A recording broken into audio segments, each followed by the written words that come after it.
Adramelech nagulat sa pinakitang lakas ni Yuno laban sa mga high-ranking Devils. Lucius kailangang patayin si Yuno. Asta pinakita na kung saan ito napunta at isang lalaki ang nagpakilalang kababata ni Yami. Yan ang ating pag-uusapan ngayon kaya naman sabay-sabay nating alamin. Let's go! Pinag-uusapan na ng lahat ang pagiging kalaban ng Wizard King dahil may mga taong nakakita mismo sa kanya habang sila ay naglalaban ni Asta at kung sakaling totoo man daw ito ay ano raw kaya ang mangyayari sa Clover Kingdom. Dito ay pinakita ang mga kapitan na nagkakaroon ng pagpupulong at makikitang gulat din si Yuno sa pangyayari sapagkat doon ay sinabi nila Noel ang kanilang nakita sa laban. Wika nila ay ganun daw pala ang nangyari at nagbiro si Captain Real dahil masaya lamang daw sila ni Asta sa party pero hindi lamang daw siya makapaniwala sa narinig niyang report nila Noel. Tanong ni Yami, sigurado na raw bang patay na si Asta at sagot naman ni Nak na nagagawa niyang mag-travel sa anino ng kahit na sino man.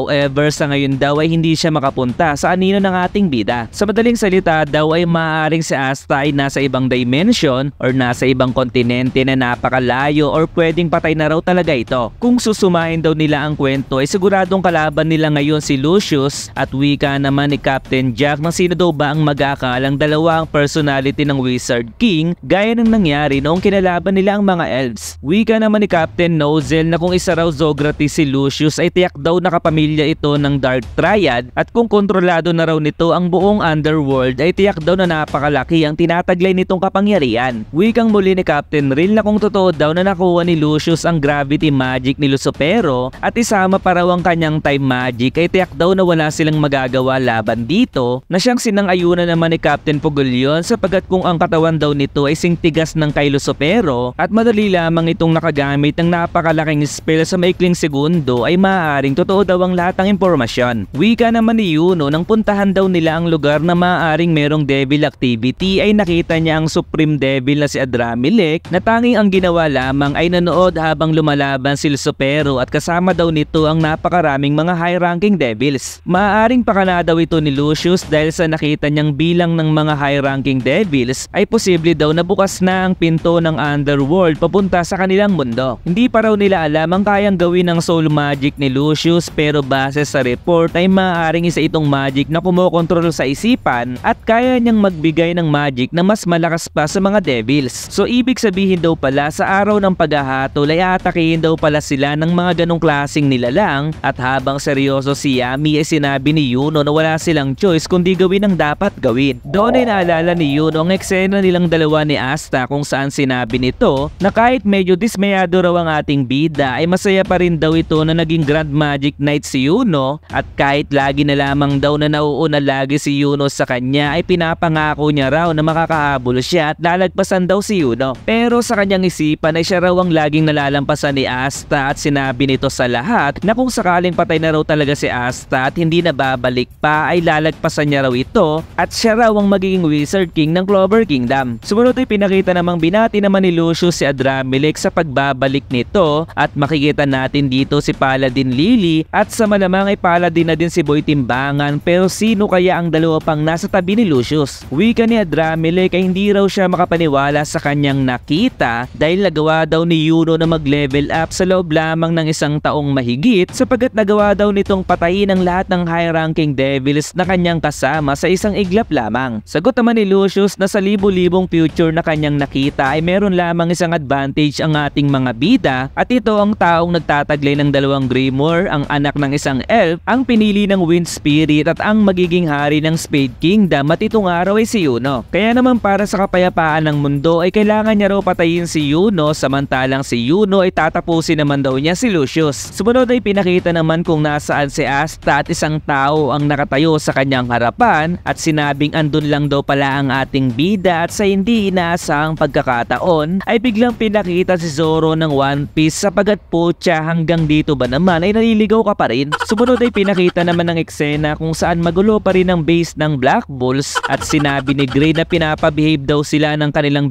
vice-kapitan pero sagot ni Magna na kung makikinig daw sila kay Nak ay magiging basura daw ang kanilang image bilang Black Bulls. Saktong dumating naman ang kanilang vice-kapitan na kanilang kinagulat at doon ay laking gulat din nila nang malaman nilang patay na si Asta at sinabi ni Nak na malala daw ang sugat na natamo ng ating bida at binura gamit ang special magic kung kaya't maaari nilang i-consider na patay na si Asta. Baka sa kanilang mukha ang matinding pagkagulat at wika ni Magna na hindi raw maaaring mamatay na lamang ito nang hindi man lang nagpapaalam, at sagot naman sa kanya ni Nak na kahit ano ang kanilang maramdaman ay hindi pa rin daw magbabago ang katotohanan, pero kahit anong pag-isip daw ang kanyang gawin ay hindi raw basta-basta mamamatay na lamang ng ganun si Asta nang hindi niya nakikita ang bangkay nito. Kaya naman natuwa si Magna dahil yun daw ang unang pagkakataon na sila ay nagkasundo ni Nak sa isang bagay, kung kaya't ang lahat ay sabay-sabay na sinabing hindi sila naniniwalang patay na talaga si Asta, kung kaya't hahanapin daw nila ang tanga nating bida. Sumunod ay pinakitang nagising na si Asta sa isang lugar at napatanong kung nasaan na raw ba siya, at isang nilalang ang pumasok sa kanyang kwarto upang bigyan siya ng inumin at napagkamalan pa nga niya itong si Charmy Senpai. Nagtaka si Asta nang makita niya ang tsaa ay lumabas sa bibig nito at pinaliwanag ng isang tao na isa raw itong manika na nagsaserve ng tsaa at tinanong kung kamusta na raw ba ang pakiramdam ng ating bida. Gulat na tanong ni Asta na sino raw ba ito at paano raw ba nalaman ang kanyang pangalan, at napansin din niyang gumaling na ang kanyang sugat pero tanging si Mimosa lamang daw ang may kakayahan na magpagaling ng mabilisan. Sinabi ng lalaking ito na gumaling daw si Asta sa tulong ng kanyang kaibigan at tinanong muli ni Asta kung nasaan na daw ba ang kanyang kasama na maliit na kulay itim, at sagot naman ng lalaki ay yung devil ba na kasama mo, pinapagaling na din siya ng aking kaibigan. Sa isip ni Asta na kahit alam nitong isang devil si Libby ay hindi niya naramdaman na nagbago ang ki nito, at tanong niyang muli na kaibigan daw ba siya ni Charmy, at sagot naman ng lalaki na hindi pa niya na-meet in person si Charmy pero kilala daw niya si Yami dahil silang dalawa daw ay magkababata. Nagulat si Asta nang malaman niya ang tungkol dito at wikang muli ng lalaki na uli silang magkita ni Yami noong 13 years old pa lamang ito, at sigurado raw siya na matagal pa rin itong tumatae kapag nasa banyo na sobrang kina-agree naman ni Asta. Kinuwento ng lalaki ang tungkol kay Yami noong mga bata pa lamang sila, at biglang naalala ni Asta na may kailangan pa raw siyang gawin at wala daw siyang oras na kailangan sayangin, at sagot naman ng lalaki na wala pa daw sa kondisyon ang katawan ng ating bida. Wika pa ng lalaki ay alam niya raw na broken daw ang puso ni Asta pagkatapos ay muntik nang mapatay ito ng taong mahal niya at ng taong tinitingala niya, at tanong ni Asta na paano raw ito nalaman ng lalaki, at sagot naman ng lalaki na meron siyang mata na kayang makita ang hindi kaya ng iba, at bukod pa raw doon ay sinasabi daw sa kanya ng kanyang mata na kahit bumalik daw si Asta ay hindi raw ito mananalo sa kanyang kalaban. Hindi raw kayang bumalik ni Asta ng mag-isa lamang kahit gustuhin nito, at doon ay kumilos ang babae at binuksan ng bintana at sinabi ng lalaki na welcome sa Land of the Sun, ikaw ay nasa ibang bansa kung saan malayong malayo sa Clover Kingdom, at ako nga pala si Ryuya Ryudo, ang shogun ng lugar na ito, at total ay narito ka din naman na ay kumuha ka na ng bagong lakas sa aming bansa. Napakaangas ng chapter na ito mga kaibigan, kahit na nga ba walang labanang naganap dito, at ano kaya ang ibig sabihin ni Ryu na magpapalakas pa daw si Asta. Kaya naman mag-like, follow and subscribe sa aking page para sa mas marami pang Black Clover reviews. See you to my next video. Goodbye!